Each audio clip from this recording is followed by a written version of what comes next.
Assalamualaikum warahmatullahi wabarakatuh.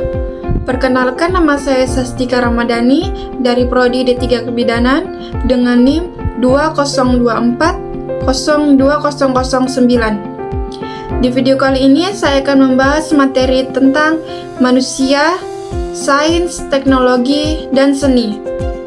Adapun pembahasannya yaitu yang pertama, hakikat dan makna sains, teknologi, dan seni. Yang kedua, aplikasi sains, teknologi, dan seni. Yang ketiga, dampak positif dari perkembangan ipteks dalam segala bidang. Yang keempat, dampak negatif dari perkembangan ipteks dalam segala bidang. Yang kelima, bidang ipteks yang berpengaruh pada masa depan. Yang keenam, rumusan nilai luhur pembangunan ipteks nasional. Yang ketujuh, permasalahan pemanfaatan ipteks bagi bangsa Indonesia. Sebelum itu, pengertian dari manusia adalah makhluk hidup ciptaan Tuhan yang paling sempurna, diberi bentuk atau rupa yang paling baik dan juga sempurna. Dikatakan sempurna karena manusia dibekali kemampuan akal dan juga nafsu. Dengan akal inilah manusia mampu menciptakan berbagai macam kebudayaan dan peradaban.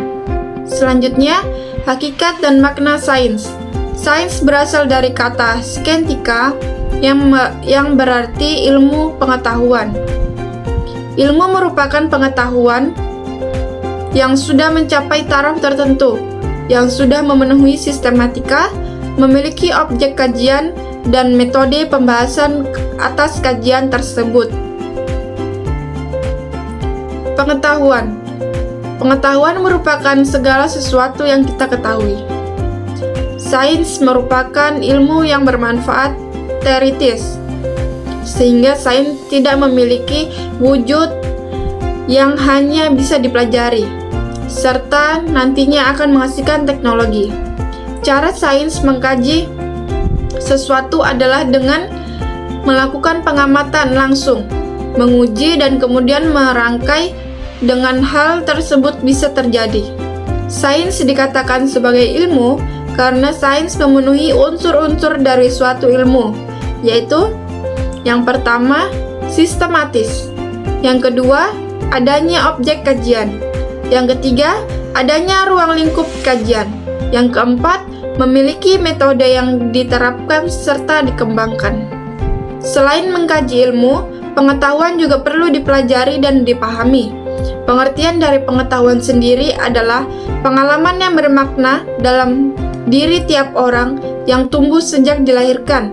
Jadi, dapat diartikan bahwa manusia yang normal sudah pasti dianggap memiliki pengetahuan baik, mereka yang sekolah maupun tidak sekolah. Pengetahuan dapat dikembangkan manusia karena dua hal. Yang pertama, manusia mempunyai bahasa yang dapat dikomunikasikan informasi dan pemikiran yang melatar belakangi informasi tersebut. Yang kedua, manusia berpikir menurut suatu alur tertentu yang merupakan kemampuan untuk menalar atau melakukan penalaran. Hakikat dan makna teknologi. Dalam bahasa Yunani, teknologi berasal dari kata techne dan logia. Techne berarti seni atau kerajinan, dan logia atau logos artinya ilmu. Jadi, teknologi adalah ilmu seni atau ilmu kerajinan dalam menghasilkan sesuatu. Selain itu, teknologi adalah sarana atau aktivitas yang dengannya manusia berusaha mengubah dan menangani lingkungannya. Menurut Brown, tahun 1980, teknologi dan hakikatnya merupakan penerapan pengetahuan oleh manusia guna mengerjakan sesuatu yang diinginkan. Dengan adanya perkembangan teknologi dan sains dapat membantu kehidupan manusia. Teknologi digunakan untuk memanfaatkan gejala alam dan mengubahnya. Penggunaan teknologi oleh manusia diawali oleh perubahan sumber daya alam menjadi alat-alat sederhana. Perkembangan teknologi terbaru termasuk diantaranya mesin cetak, telepon, internet, telah memperkecil hambatan fisik terhadap komunikasi dan memungkinkan manusia untuk berinteraksi secara bebas dalam skala global. Jenis teknologi dalam kehidupan sehari-hari. Yang pertama, teknologi dalam bidang komunikasi dan informasi.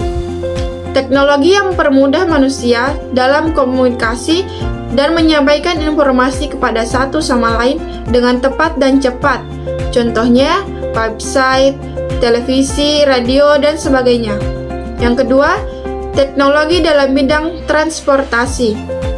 Suatu perangkat yang membantu manusia melakukan perpindahan satu tempat ke tempat lain. Contohnya, motor, mobil, kereta api, pesawat, dan lain sebagainya. Yang ketiga, teknologi dalam bidang pertanian. Teknologi berupa mesin ataupun teknik budidaya tertentu. Contohnya traktor, alat penggiling hasil panen, mesin pemilah bibit, dan masih banyak lagi. Hakikat dan makna seni. Seni berasal dari bahasa Latin, yaitu ars, yang berarti kemahiran. Seni diformulasikan sebagai suatu kemahiran dalam membuat barang atau mengerjakan sesuatu. Seni merupakan hasil ekspresi jiwa manusia yang hasilnya berkembang menjadi bagian dari budidaya manusia. Seni juga merupakan hasil pengerahan kemampuan akal, tubuh, perasaan, emosi, keinginan, serta panca inderanya yang ditampilkan dalam sebuah karya yang dapat dinikmati baik oleh sang seniman maupun oleh orang lain. Seni selalu berkembang seiring berjalannya waktu dan hanya dibatasi oleh kemampuan dan kesempatan sang seniman pada zaman atau waktu tertentu. Seni bersifat universal sehingga dapat menembus batas atau lintas gender, ras, agama, suku, golongan, strata sosial, dan zaman. Seni dapat dibedakan menjadi tiga, yaitu yang pertama, seni yang dapat dinikmati melalui media pendengaran atau audio art, seperti seni musik, seni suara, dan seni sastra. Contohnya, lagu, puisi, dan pantun. Yang kedua, seni yang dinikmati melalui media penglihatan atau visual art, seperti lukisan poster, hasil teknologi atau televisi, seni bangunan, dan seni gerak bela diri. Yang ketiga, seni yang dinikmati melalui media penglihatan dan pendengaran, atau audio visual art, seperti pertunjukan musik, penggelaran wayang, dan film. Aplikasi, sains, teknologi, dan seni. Ilmu pengetahuan, teknologi, dan seni biasa disebut ipteks, memiliki hubungan yang sangat erat. Ipteks sendiri merupakan bagian dari unsur pokok kebudayaan universal yang bisa dijumpai pada setiap kehidupan masyarakat, mulai dari zaman purba hingga sekarang. Pada zaman purba, manusia telah mengaplikasikan ipteks dengan menciptakan berbagai teknologi atau peralatan hidup yang sederhana terbuat dari batu dan perunggu yang dipergunakan untuk mencari makanan hingga bercocok tanam. Adapun dampak positif dari perkembangan ipteks dalam segala bidang. Yang pertama, bidang informasi. Informasi terbaru di belahan bumi bagian manapun dapat diketahui dengan mudah melalui internet. Bahkan jarak jauh dapat dilakukan dengan handphone. Yang kedua, di bidang industri dan ekonomi. Pertumbuhan ekonomi yang semakin tinggi dan terjadinya industrialisasi. Yang ketiga, bidang sosial dan budaya.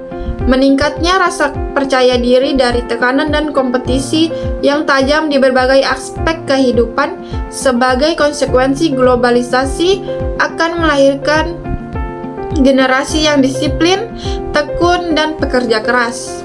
Yang keempat, bidang intelektual. Manusia akan meninggalkan kebiasaan yang lama belajar atau konvensional untuk beralih pada kebiasaan belajar baru yang menggunakan berbagai macam media hasil dari perkembangan ipteks. Adapun dampak negatif dari perkembangan ipteks dalam segala bidang. Yang pertama, bidang komunikasi. Pemanfaatan komunikasi oleh jaringan teroris dan penggunaan situs tertentu yang disalahgunakan oleh pihak tak bertanggung jawab demi tujuan tertentu. Di bidang industri, penyalahgunaan cloning atau rekayasa genetika yang melanggar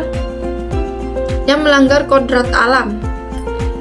Yang ketiga, di bidang ekonomi, pengangguran bagi tenaga kerja yang tidak mempunyai kualifikasi sesuai kebutuhan dan sifat konsumtif sebagai akibat kompetisi yang erat pada era globalisasi. Yang keempat, bidang sosial budaya.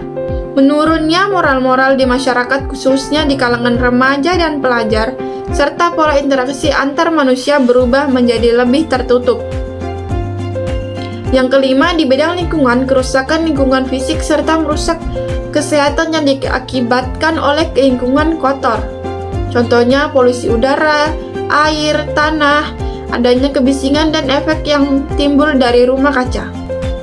Terdapat beberapa bidang ipteks yang berpengaruh pada masa depan. Bidang-bidang tersebut akan menghasilkan 4 macam teknologi. Yang pertama, teknologi bahan, yaitu teknologi yang memanfaatkan material, terutama logam seperti besi dan baja untuk pemenuhan kebutuhan manusia. Yang kedua, teknologi energi. Teknologi dengan memanfaatkan sumber-sumber energi seperti minyak, gas alam, batu bara, tenaga air, geothermal, dan kayu. Yang ketiga, teknologi mikroelektronika. Teknologi yang digunakan untuk menyimpan, menghasilkan, mengolah, dan menyebarluaskan informasi. Contohnya informasi mengenai angka, audio, teks, gambar, dan sandi. Yang keempat, teknologi hayati. Teknologi yang berusaha secara sistematis menggunakan serta mengarahkan sistem atau komune biologis, terutama organisme kecil untuk menghasilkan barang atau jasa.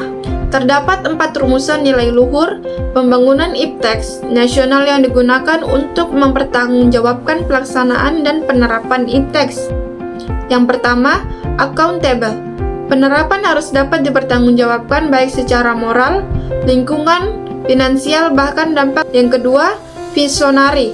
Pembangunan ipteks memberikan solusi, strategi, dan jangka panjang, tetapi taktis di masa kini tidak bersifat sektoral dan tidak hanya memberi aplikasi terbatas. Yang keempat, excellence.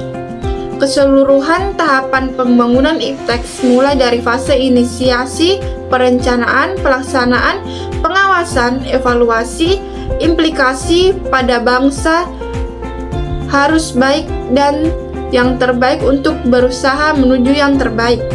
Permasalahan pemanfaatan ipteks bagi bangsa Indonesia. Yang pertama, sumber daya manusia yang kurang bisa dimanfaatkan ipteks. Yang kedua, rendahnya kemampuan ipteks nasional dalam menghadapi perkembangan. Yang ketiga, masih lemahnya peran ipteks dalam mengantisipasi dan menanggulangi bencana alam seperti pemanasan global dan kebakaran hutan. Sekian video dari saya. Mohon maaf jika ada perkataan yang salah, baik disengaja maupun tidak. Semoga apa yang saya sampaikan dapat bermanfaat. Wassalamualaikum warahmatullahi wabarakatuh.